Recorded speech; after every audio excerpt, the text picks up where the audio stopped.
a wonderful show prepared for us today, full on African American rights and freedom. First of all, we have W.E.B. Du Bois, one of the most influential political black leaders of his time. So we've all heard about the NAACP, so can you tell me a little bit more about it and what it stands for? Sure, the NAACP stands for the National Association of the Advancement of Colored People.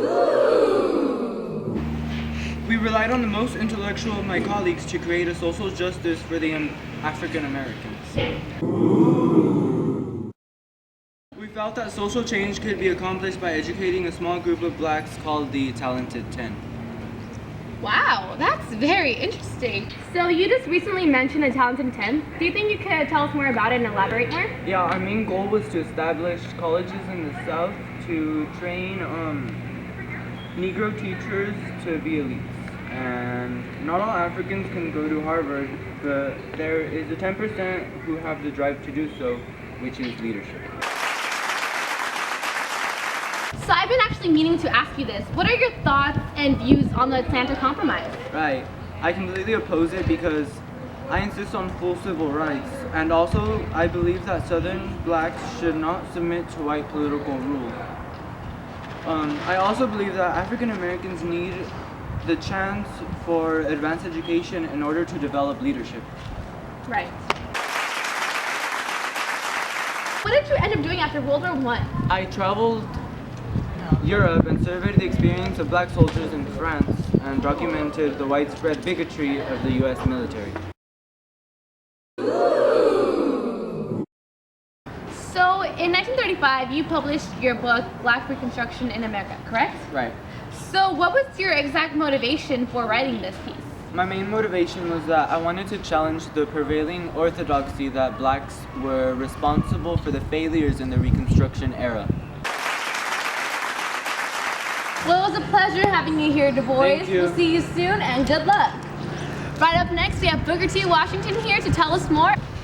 Welcome back, everyone. Here we have now the first African American to be invited to the White House. That's right. Here we have Booker T. Washington. Hi. So, I hear you went back to school. Is that correct? Yes, I did. I was class of 1896 of Harvard. I got my honorary doctorate degree there. The first African American. Now let me tell you, Ellen. Me and it's Midea. You're confusing me with the other talk show host, Ellen. But tell me more. Well, me and my associate Robert Moto are the founders of and presidents of the Tuskegee University. Right? Yes, isn't that interesting? Very. And what else? Elaborate. Well, this university is quite the thing. I firmly believe that no education is complete without learning a trade. That is where the Tuskegee Institute or university is most important. You get both. You learn, you have your basic education, English, math, and all that, and most of all, the trade, where it connects to the real world. Exactly. Our goal is to let every African American learn a trade and get them into a job. We're not goal for what? I'm sorry. Like welding or mechanics. Not just the bare minimum, but a job that will give them a network to anything else. Right. So let me tell you, I recently purchased this book, and I couldn't help but notice the author, Booker T. Washington. So tell me more about this. What? Well, one of its most important themes is the value of education. Elaborate more. Well, like many African Americans, we have been deprived of the right to learn. And like anyone else, we soak it up like a sponge. Very deep. And guess what, audience? You guys all get a book under your chairs. One for you, and one for you. Yes, you. Well, unfortunately, that's all the time we have for you today, but it was good seeing you. Thank you for having me. Thank you. Coming up next, we have Marcus Garvey. Thank you. Bye. Welcome back. Now we have Marcus Garvey, who was a Jamaican who was very supportive of African Americans and Africa itself. Hi, Marcus. How are you? Let's go over here. So, Garvey, you've been good, haven't you? Yeah, I have. Thank you for asking. How have you been? I've been great, thank you.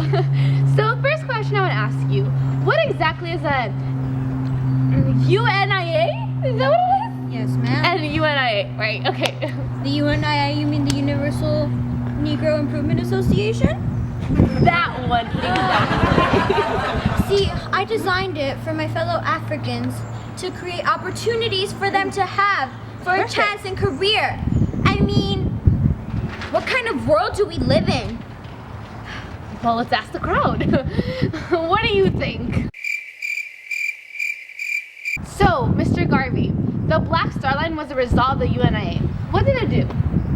You see, the Black Star Line, it promised for our race some liberation. Right. Oh, I know you led a silent march during the St. Louis riots. Isn't that right, Mr. Garvey? Yes, that is. However, I do not see it that way.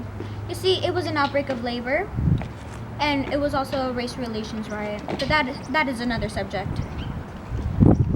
So, as you probably know, Booker T. Washington's backstage right now. Yes, I But can you tell us why you admire him? You see now, Booker T. Washington, he is one of my very well friends. You see, we both have the same thing in common. We know what we want for our race.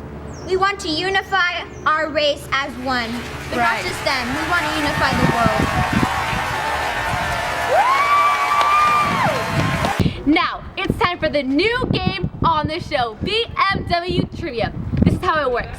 We're gonna pick one person from the audience. One lucky person's gonna be able to answer questions about these three guys. And whoever wins gets a new friend BMW. And this week is number 3. Yay!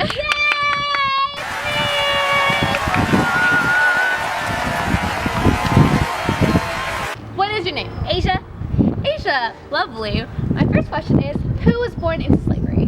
Booker T. Washington. That is correct. Good job, Asia. Even though Dubois and Garvey had the same goal in mind and advocated the same things, why did they disagree with each other? Dubois felt that because Garvey was from Jamaica, he didn't truly represent the African culture since he wasn't technically from Africa or a descendant from Africa. He was from Jamaica, which is the West Indies. Correct. Now, in your point of view, out of all these three men, who do you believe had the strongest impact? I believe Marcus Garvey did, because not only did he create the UNA. You mean the UNIA, right? Yes, the UNIA. Because it provided uniforms and a flag, the African Americans involved in the military services felt that they were more similar and united and more a part of the actual military service along with the white men, because they were united in it. It created symbolism that they were just like them, and things were starting to change. That's correct. That is correct. Well, thank you, Asia. Now, guess what? You have won a brand new BMW. Now that is all we have for today, you guys. Now we'll see you tomorrow at 4. Bye. Historic information on blind. France and documented the widespread bigotry of the U.S. military. Wow. You late. Were responsible for the failures in the Reconstruction era. Ah. Next we have Booker T. Washington here to tell us more about his what Scandal. his what? No. His sex tape. Oh Lord, no. First African American. Woo! No, I sound effect. Me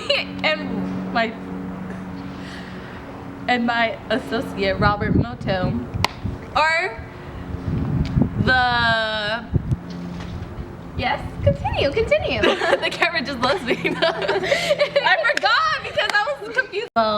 This university is quite the thing.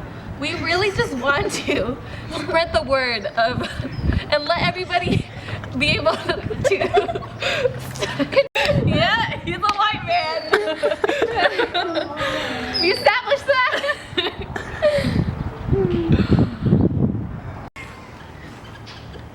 Welcome back. Well, let's ask the crowd. What do you think? Because Garvey